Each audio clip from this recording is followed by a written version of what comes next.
¿Qué tal amigos y seguidores de Corridos México? Saludos a todos y gracias por estar aquí. Hoy les voy a contar la historia del famoso sapo, que como ya hemos de notar, previamente ya se había hecho un video sobre este personaje. Sin embargo, por cuestiones ajenas a este canal, vamos a hacer otra versión. Después, más adelante, les platicaré por qué. Bien, José Ortiz Domínguez, alias El Sapo, fue un soldado que según algunas versiones más aceptadas nació en Durango, aunque hay muchas otras personas que dicen que nació en Jalisco o en otros estados, incluso en el Distrito Federal.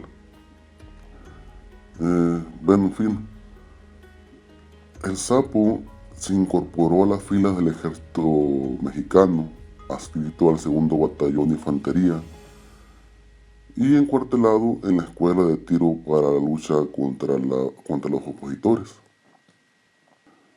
Según la cuenta del Sapo, cuando tenía 45 años de edad, ya había eliminado a más de 100 personas, gracias a que, según él, fue el propio ejército quien le dio licencia para hacer eso.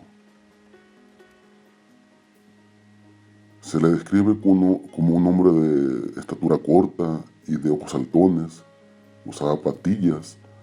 Además, él era mal encarado, como vemos en las imágenes. Se le conoció comúnmente con el mote del Sapo y está catalogado dentro de la criminalística como uno de las personas fuera de la ley en serie más importantes de la historia de México.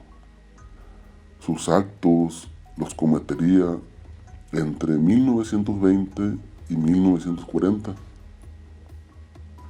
Este sujeto usó en la mayoría de las veces un machete o un cuchillo para cometer sus actos ilícitos.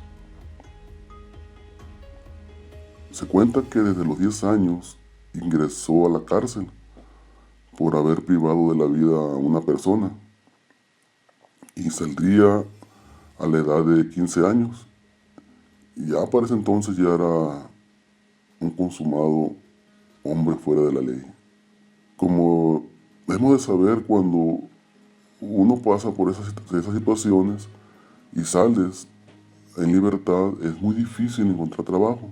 Eso le pasó al Sapo. Después de salir de prisión, pues no encontró trabajo y tuvo que ingresar al ejército. Ya en el ejército hubo un día que cometió un acto de indisciplina al no saludar a un oficial, razón por la cual recibió una tremenda paliza por parte de varios elementos castrenses. Ahora, sin embargo, el Sapo, con todo el coraje que tenía, días después buscó y encaró al oficial y, tras discutir con él, con un arma punzocortante, lo eliminó. Por este acto fue sentenciado a ser fusilado, pero por causas que se desconocen y de una manera pues un tanto misteriosa, podemos decirlo, le conceden el perdón y con esto pues salvaría su vida. Ahora, para el ejército, el Sapo era un sujeto clave y valioso, más vivo que muerto, ya que en esa época post-revolucionaria, esta clase de personas eran necesarias en el ejército. Entonces, desde entonces, el Sapo gozaría de una licencia para eliminar. Según su propio dicho, en 1938 se convirtió en cazador de cerillistas, eliminándolos a su gusto.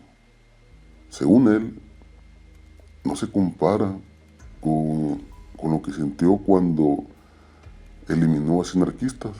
Él dice en una entrevista que dio, relata que nunca sintió tanto placer y revuelo, eliminando a sinarquistas en el estado, en León, Guanajuato. Y hasta decía que la sangre le salpicaba. Gritaba con orgullo que había eliminado casi 150 civiles con una metralla en una concurrida manifestación. Esto sucedería el 2 de enero de 1946 en el estado de Guanajuato, como ya mencionamos antes. De las personas, algunas se dicen que ni siquiera eran sinarquistas. Su acto fue protestar contra el gobierno municipal impuesto por los caciques políticos. Fueron 27 personas, incluyendo mujeres jóvenes, que cayeron en ese día hace más de 70 años. Por estos actos, el sapo llegó a Lecumberri con 42 años de edad.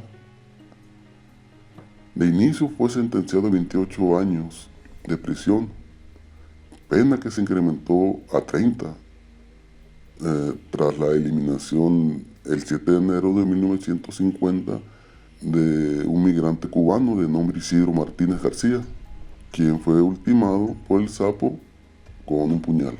Lo primero que dijo fue: con este son 143 los que he eliminado, ¿qué importa uno más? Hacía más de 4 años que no me echaba nadie al pico. Palabras fuertes. Fueron muchas las peleas que este feroz criminal tuvo en prisión. Por tanto, al sapo se le confinó a la oscuridad de una celda, de las peores celdas del penal, la número 1, circular 2 del viejo reclusorio. Por la época tuvieron otros convictos, como Goyo Cárdenas e Higinio Sobera, del cual se decía le tenía miedo al sapo. Se sabe que intentó apuñalar a Goyo Cárdenas cuando ambos estaban en la circular 1. Los criminales antes mencionados, créanme, también tenían su historia, no eran cualquier cosa, eran personas también muy peligrosas. Ahora, ni aún estando en prisión, el sapo se detuvo de cometer actos ilícitos y se dice que a puros golpes continuó eliminando gente, por lo que las autoridades determinaron enviarlo directamente a una cárcel más funcional y moderna, la cual sería las Islas Marías. Esto sucedería en marzo de 1960. Se sabe que estando en las Islas Marías el sapo no fue muy querido, ya que según los internos, cometía por lo que se llama labores de oreja. Es decir, contaba todo lo que escuchaba, iba y lo contaba a las autoridades del penal. A pesar de ello, solo era apresado por un sacerdote de nombre Juan Manuel Martínez, conocido como el famoso Padre Trampitas, quien le aconsejó que dejara de cometer ese tipo de actos. El Padre Trampitas, casi nadie lo llamaba por su nombre, simplemente le llamaban así, Padre Trampitas. El capellán de la prisión más grande del mundo. Algunos lo describen como un hombre revolucionario, violento, anticlerical. Incluso golpeó a un cura que más tarde llegaría a ser obispo. Era un sacerdote jesuita, platicaba con el sapo. En cierta ocasión tuvo una conversación sincera con él. Ambos coincidieron en el cementerio del penal, cerca de la tumba del mejor amigo del sapo, y donde el delincuente le dijo al padre que quería confesarse. Ambos se sentaron sobre un sepulcro y el padre, al preguntarle al sapo cuáles eran sus pecados, y este contestó: todos. Después de darle la absolución, el sacerdote le preguntó qué oraciones sabía rezar, esto con el fin de dejarle una penitencia, a lo que el sapo contestó: ninguna. El padre contestó: no te preocupes, yo haré la penitencia por ti, pero me gustaría que este domingo asistieras a misa. Y así fue. Desde aquel día el sapo jamás faltaría a misa y ambos se convertirían en grandes amigos. Y ahí el sapo aprendió a rezar. En agosto de 1953, el sapo se casó con una joven de nombre María de Jesús Martínez. Ella se encontraba recluida por el robo de joyas. Ella tenía 18 años de edad y debido a la fama que tenía el sapo entre las mujeres del penar, la joven le pidió permiso para visitarlo, adelantar los procedimientos jurídicos para realizar la boda. El director le concedió 2 días de luna de miel en la celda del mismo sapo. Al igual que otros delincuentes tales como el chalequero, Higinio, el pelón Suera y el mismísimo Gregorio Cárdenas, el sapo despertaría el interés de juristas y psiquiatras, es decir, fue estudiado para saber cuál era su condición psicológica. Fue considerado por el doctor Edmundo Ventello como un hombre con el síndrome del pistolerismo, es decir, un individuo armado por caciques locales para desaparecer a los enemigos. Bueno, esto se ve un poco raro, yo nunca había escuchado ese tipo de síndrome, pero así se le describió al sapo. En fin, el último día del sapo, él sería privado de su vida al poco tiempo de convertirse ahí mismo en las Islas Marías. Ahí solo pudo sobrevivir un par de años, fue ultimado a machetazos por otros reos que le cobraron lo que les debía desde la estancia en el Palacio Negro, es decir, en Lecumberri.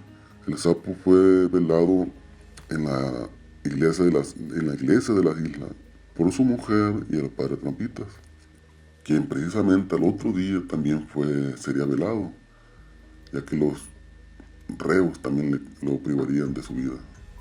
Ahí mismo fue enterrado el padre Trampitas junto al sapo, ya que esta sería su última voluntad. Aunque también se dice que el padre fallecería fuera de las Islas Marías.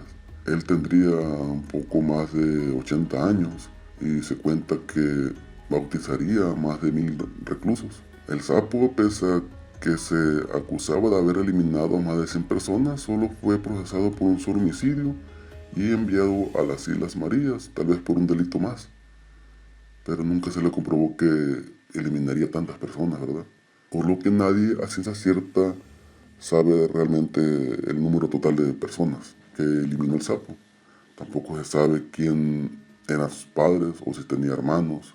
Aunque hay unas personas que sí dicen, ¿sabes qué? Yo conocí al sapo, yo conocí a su papá, él vivió acá, pero bueno, no lo podemos precisar nosotros.